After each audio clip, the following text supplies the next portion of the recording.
ہمارے سسرال میں یہ رواج تھا کہ میاں بیوی ایک پلیٹ میں کھانا کھائیں۔ غلام محمد کے ساتھ ایک پلیٹ میں کھانا کھانا بھی مجھے ایک بڑی آزمائش لگتا تھا۔ چند دن تو میں آدھی روٹی کھا کر ہی اٹھ جاتی۔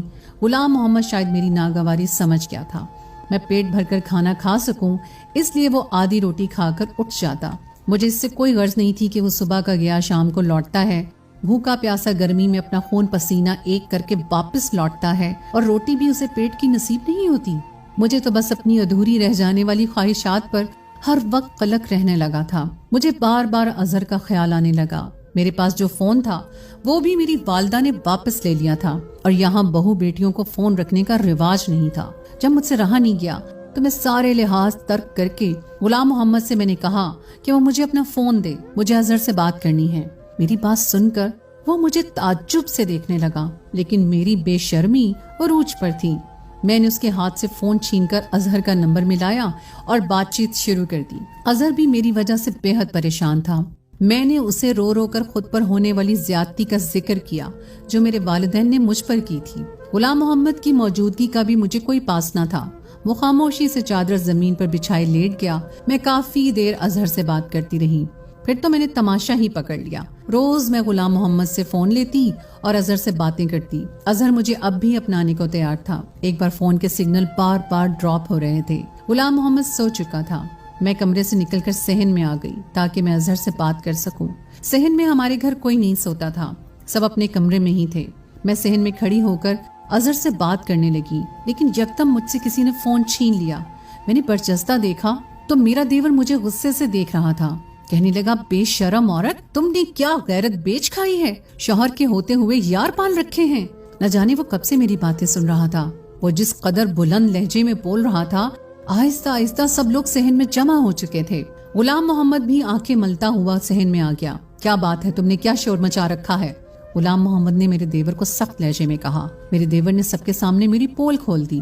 سبھی مجھے دیکھ کر حیران تھے۔ مجھے لگا اب تو مجھے گھر سے نکال ہی دیں گے۔ اچھا ہے، میں واپس اپنے گھر لوٹ جاؤں گی اور پھر اظہر سے شادی کر لوں گی۔ لیکن غلام محمد نے سب کے سامنے میرے دیور کو جھوٹا کر دیا۔ کہنے لگا، مجھے اپنی بیوی کے کردار پر بھروسہ ہے، وہ اپنی کسی سہیلی سے بات کرتی ہے اور میری اجازت سے کرتی ہے۔ خبردار جو کسی نے میری بیوی پر شک کیا یا اس کے پاکیزہ کردار پر انگلی بھی اٹھائی تو۔ چند جملوں میں ہی سب کو وہ سمجھا چکا تھا۔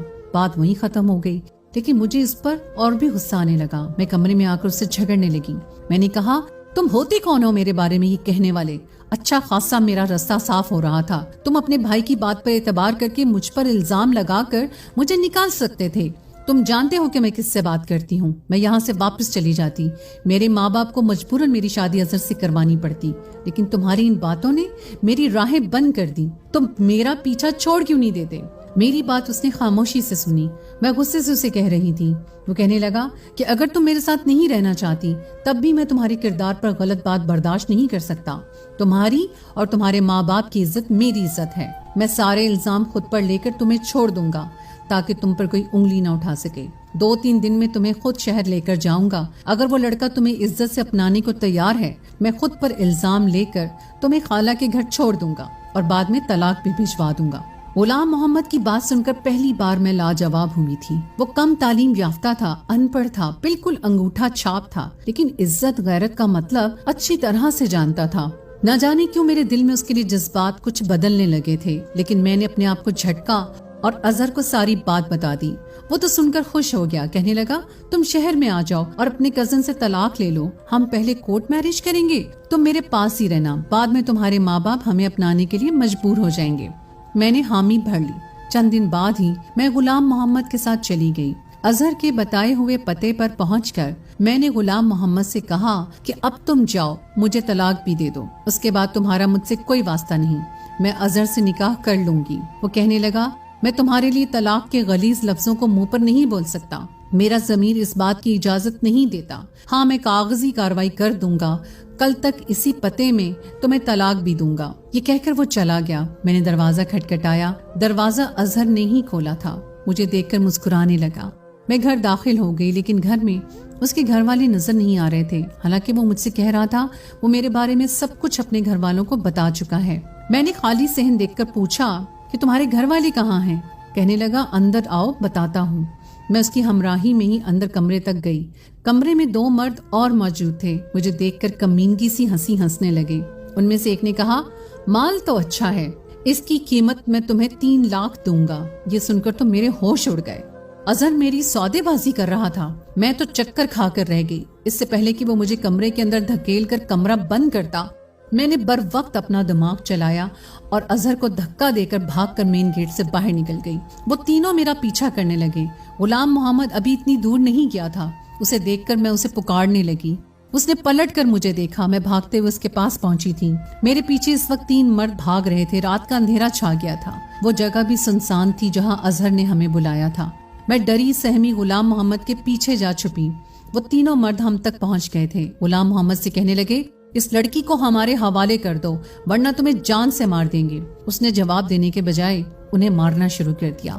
بدلے میں وہ لوگ بھی غلام محمد کو مارنے لگے۔ ایک شور سا مچ گیا۔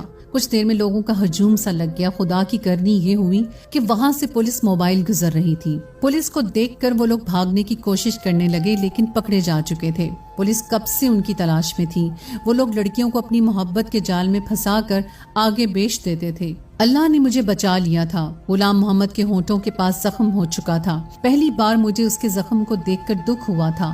وہ مجھے خاموشی سے بس اسٹاپ تک لے گیا۔ میں اس کے سامنے نظریں اٹھانے کے قابل نہیں رہی تھی۔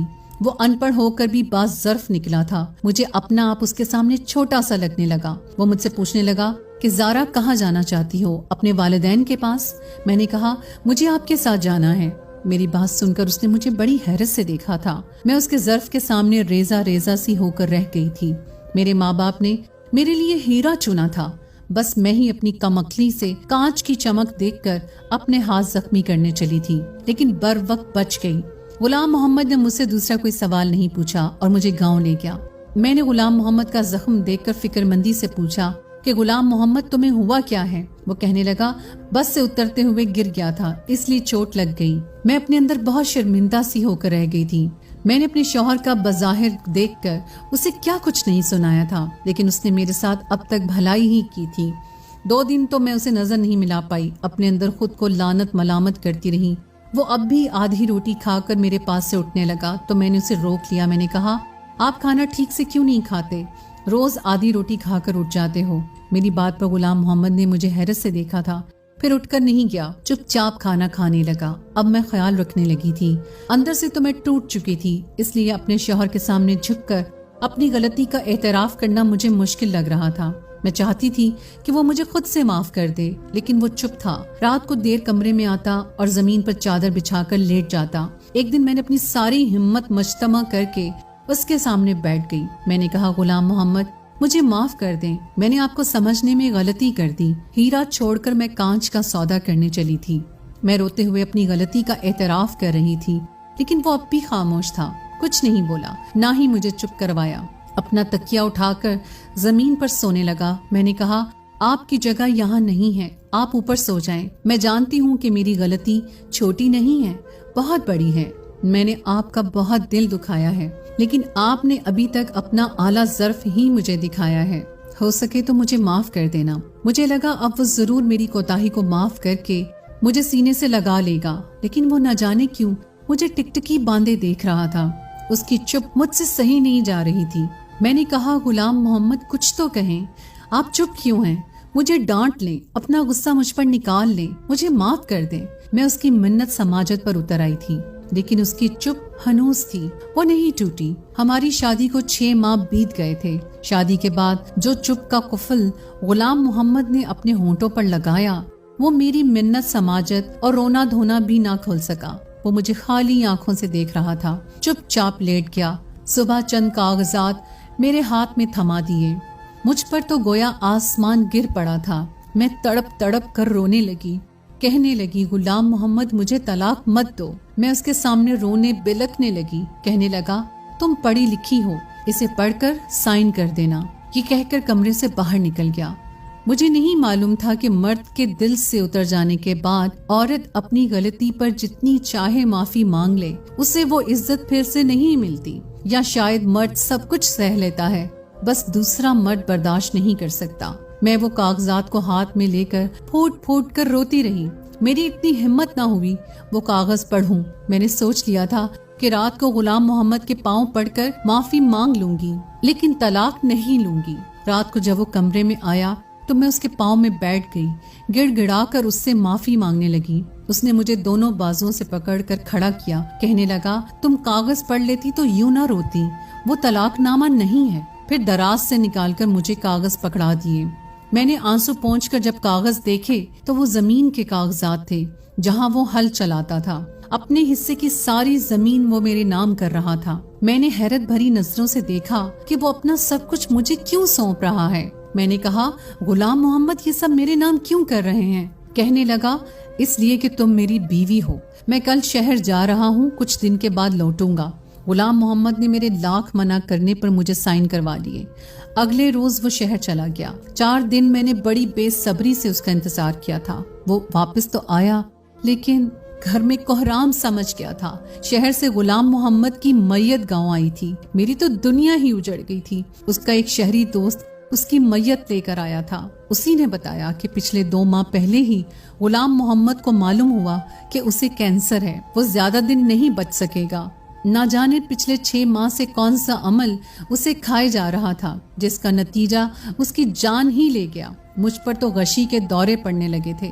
2 دن بعد میں نے کچھ ہوش سنبھالا تو ایک خط مجھے میری ساس نے دیا، کہنے لگی زارا یہ غلام محمد کے دوست نے دیا ہے، کہہ رہا تھا غلام محمد نے تمہارے نام بھیجا ہے۔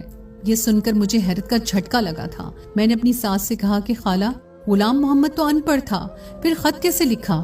اس نے کہا، اس پر خالہ نے مجھے تعجب سے دیکھا اور کہا تمہیں کس نے کہا کہ غلام محمد ان پڑھ تھا؟ اس نے 10 جماعتیں گاؤں کے اسکول سے پاس کی تھیں اور 14 جماعتیں پرائیویٹ پڑھی تھیں، ساتھ ہی ساتھ اپنے باپ کا بازو بھی بنا رہا۔ میں تو سن کر دنگ رہ گئی تھی۔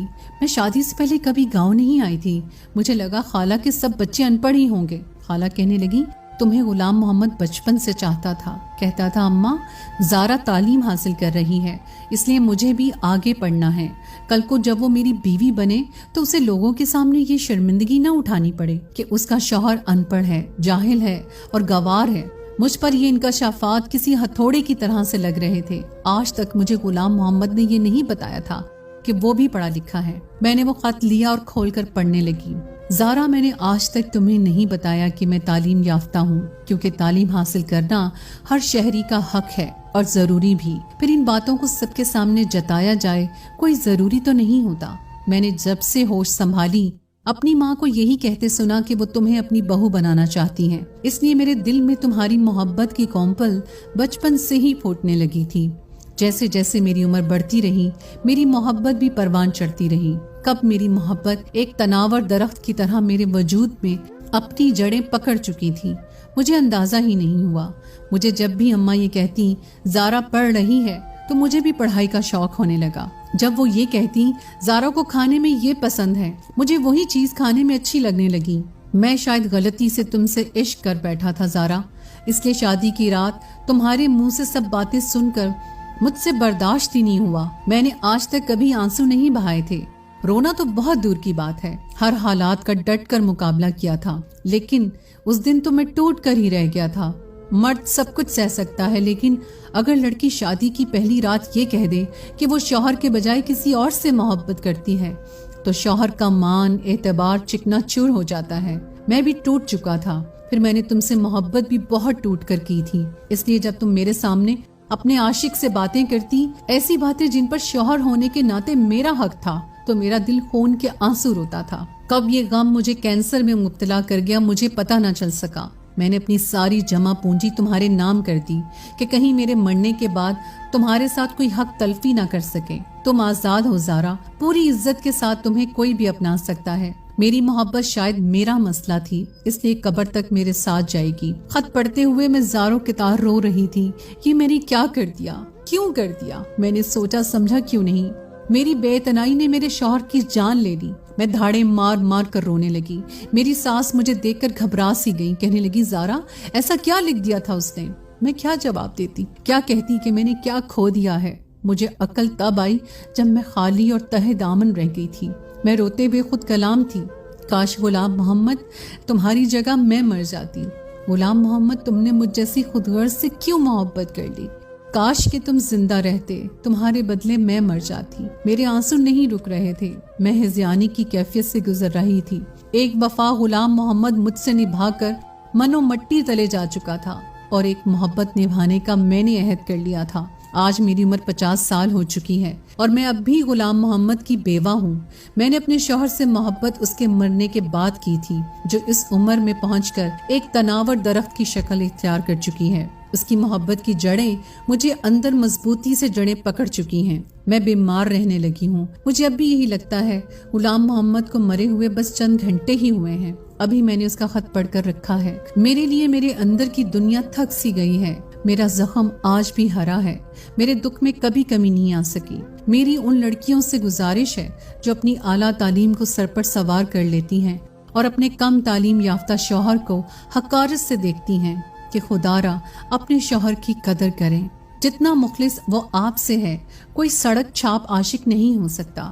جو شخص آپ کو عزت سے بیانے کے بجائے کورٹ میرج کا مشورہ دے، وہ آپ کو بیچ کھائے گا۔ کاش کہ یہ بات میں نے پہلی سمجھی ہوتی تو شاید غلام محمد آج بھی زندہ ہوتا۔